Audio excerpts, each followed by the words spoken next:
Today's daily recap is for BTG. Beyond the Gates is for Friday, July the 18th, 2025.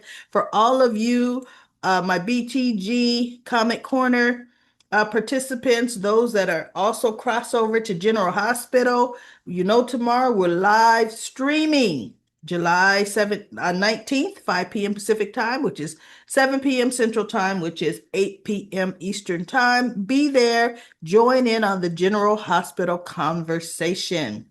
All right, let's talk. So, Nicole bursts, she arrives in the house and wants to know exactly what's going on. So, Martin is still looking Martin, traumatized, deer headlight Martin, but he goes, Mom, um, uh, yeah.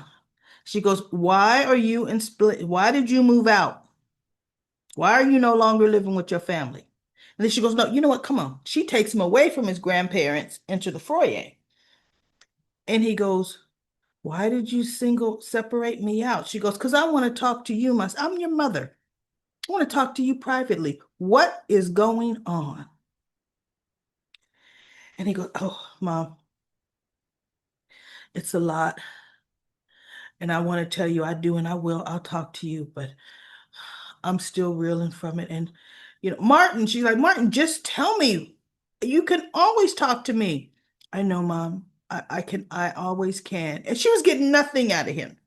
So now Nicole goes back into the living room where her parents are. And she says, what is going on with my son? You both seem to know. Why is he now moving in here? Right? Because she could see his luggage. And they're looking. And he goes, Mom, look, I'm just exhausted. Mentally, I cannot go through the story again right now. I can't. I don't have the bandwidth and I haven't eaten. And so Anita says, I can have whatever the cook's name, whip you up something. He goes, I want to just go out. I need to get some air. I'm going to go out and pick me up something. So Anita says, you know what? Martin, why don't you go to the club and eat? Vernon will go with you. I will talk to your mother and explain everything to your mother. And he goes, okay, thank you, Gran. Like I said, Mom, I will talk to you, just I can't tonight. So he leaves with Vernon. And Anita goes and makes them a hot toddy, like throw a little alcohol in here. And she says, Nicole, she goes, no, what I want to know is you knew there was trouble with Martin's marriage. How, you knew, you and dad knew, or father knew, but I'm his mother. Why didn't I know? And so she says, Nicole, it's much deeper than that.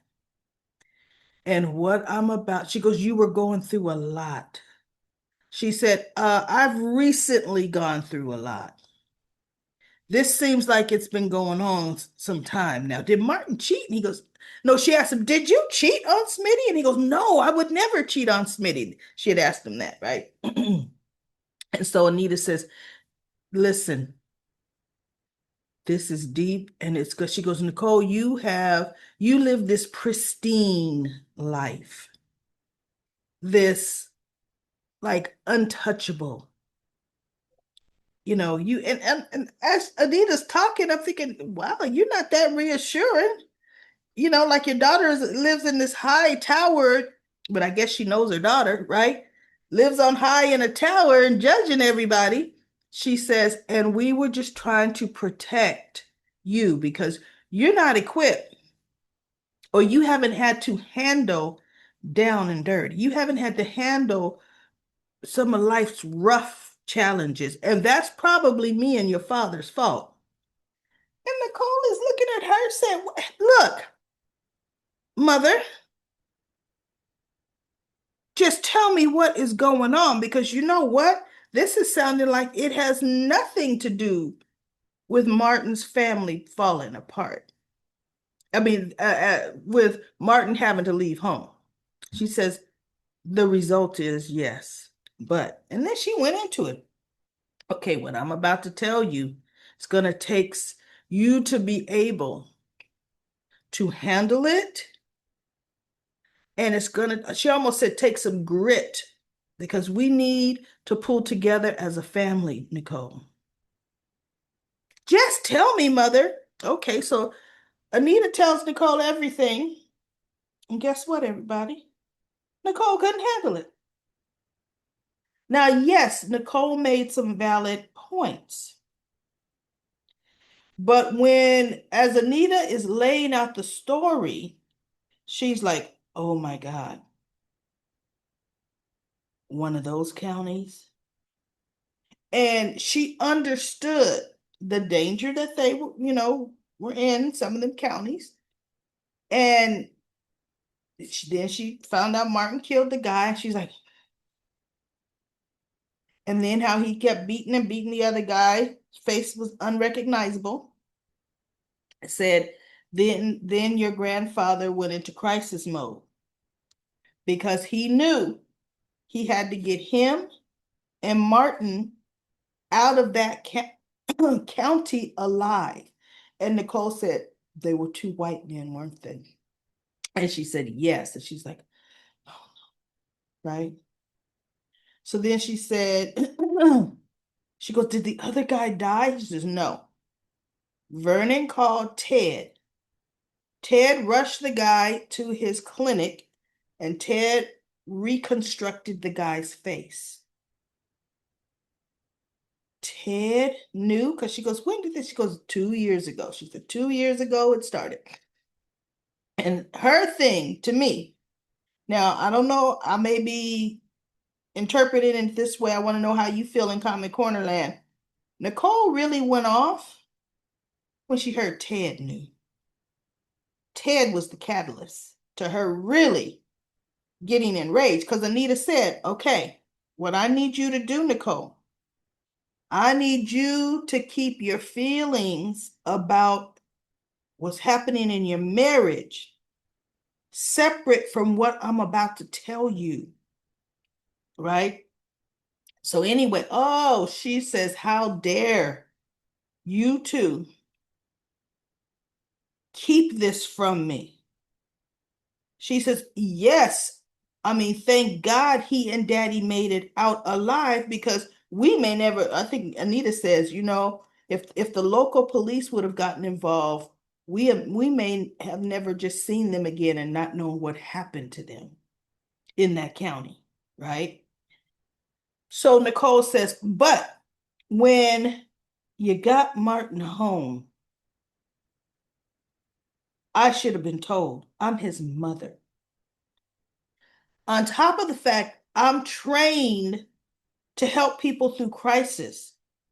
And Anita said, yeah, but you would have been personally involved, Nicole. You're not, you wouldn't have been trained in that. She goes, my son, well, she was right. She goes, my son has been suffering from nightmares. He has been tormented. He has been living with the death of another man on his conscience. And no one got him professional help. She was right. She says, I would have insisted my son got professional help. I should have been in the loop with this. She says, no, She says, after you got everybody home and safe, no, you were just worried about protecting the precious Dupree name, the untouchable Dupree name. And Anita said, that is absolutely not what we were concerned about. It was, how do we move on from this reality? Martin was new to his career, you know? And yes, we made calls. Maybe they weren't the right calls, but they were for our grandson. And Nicole was like, no, my son. And she was just like, oh, she wasn't gonna forgive them, and oh, she tore out of there. And Anita's like, Nicole, Nicole. So Martin and Vernon have a good dinner, and Vernon talks to him, and Martin kind of is, coming to grips with it. And he's saying, but Smitty, his whole life is Smitty and the kids. And Vernon says, and it will be. It still is. He said, Smitty needs time to process this, Martin. You need to give him the space and the time. She goes, one thing about Smitty, he's very loyal. And now that he has all the facts, Smitty's going to act accordingly. He's hurt right now. Just allow him the space. And Martin's like, okay. Right? Now, remember how yesterday Jacob came over and Smitty told him, yesterday's episode, which is the same night as far as showtime. And Smitty said, I just can't talk. I don't have the bandwidth. Martin left and he goes, oh no, okay, look, I understand. I understand. And if there's anything I could do, right? So Jacob had left. Well, then it shows Jacob back at the police station, and his father gave him a compliment. And one of his father's officers gave him the report saying, this is the report on the John Doe found in the park. And Jacob kind of perked up. And Elon is looking at the paperwork. Okay. And Jacob says, that's the guy that was found in the park, right? And he says, yeah.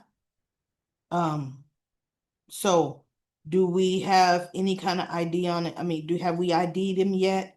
Have we taken fingerprints? Have we, tried to get, DNA, anything? And so Elon looked and he says, you know what? Don't I keep you busy enough around here? And he says, what do you mean? He says, this is not your case, Jacob. He says, yeah, but don't we all pull together to get crimes solved? And he says, you're right. Yes, we do. However, there's already officers on this case. And so Jacob says, but isn't it Malone? Isn't he the one? No, he goes, your partner trained you well in details. And he goes, my partner? And Jacob looked at his father and said, Malone, please.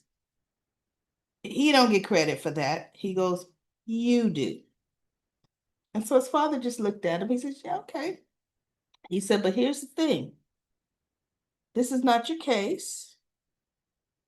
We are going to get to trying to ID the body.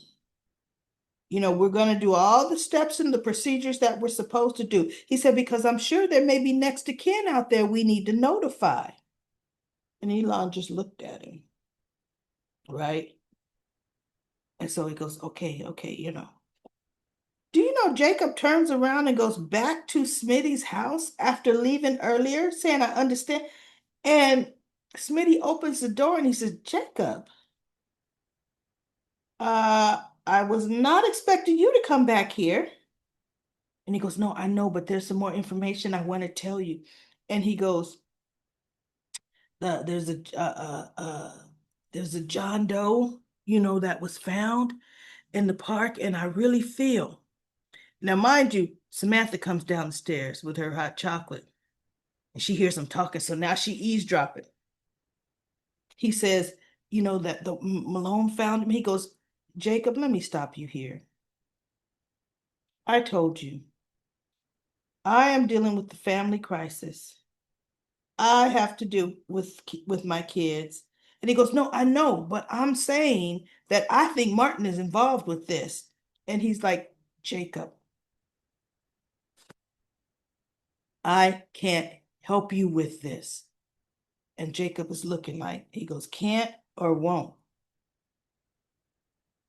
And so Smitty just looks at him and said, you know what? I don't know what to tell you.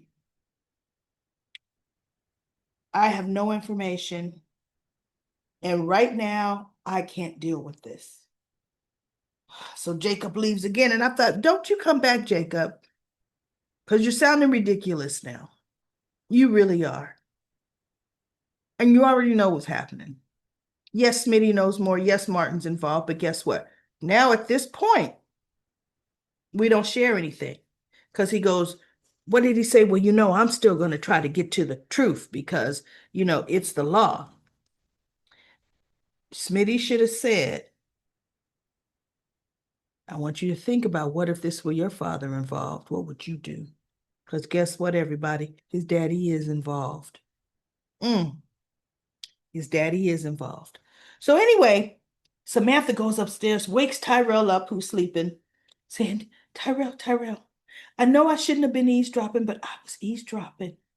And Jacob was saying something about Pop being involved. I think you're right. There's more to this story that we don't know. And Tyrell just looks at her like, yeah, you know, Samantha. So anyway, the kids are gonna, if they look, actually, there should be no way that they're gonna find out that Kenny is dead. Even if they find out a John Doe was killed in the park, they're not going to show pictures of Kenny of the dead body. They're not going to, especially with Elon covering stuff up. So, you know, they would not be able to know. The only way they're going to know is if Samantha eavesdrops more on her father's conversation or Martin comes home and they start talking too much with them kids in the house. That's the only way. That's it, everybody. Nothing else really happened. Just going back and forth with Nicole going off talking to Anita and then Martin talking to his grandfather and blah blah blah. So that's it. We shall see what happens next week because the story's moving. And now we're gonna see. Oh, I saw scenes where Nicole's talking about now I'm the fixer. Oh, okay, Nicole. Let's see how she's going to put her feet in this and try to fix this situation. That's going to be interesting. So I will be back on Monday with another daily recap of BTG Beyond the Gates.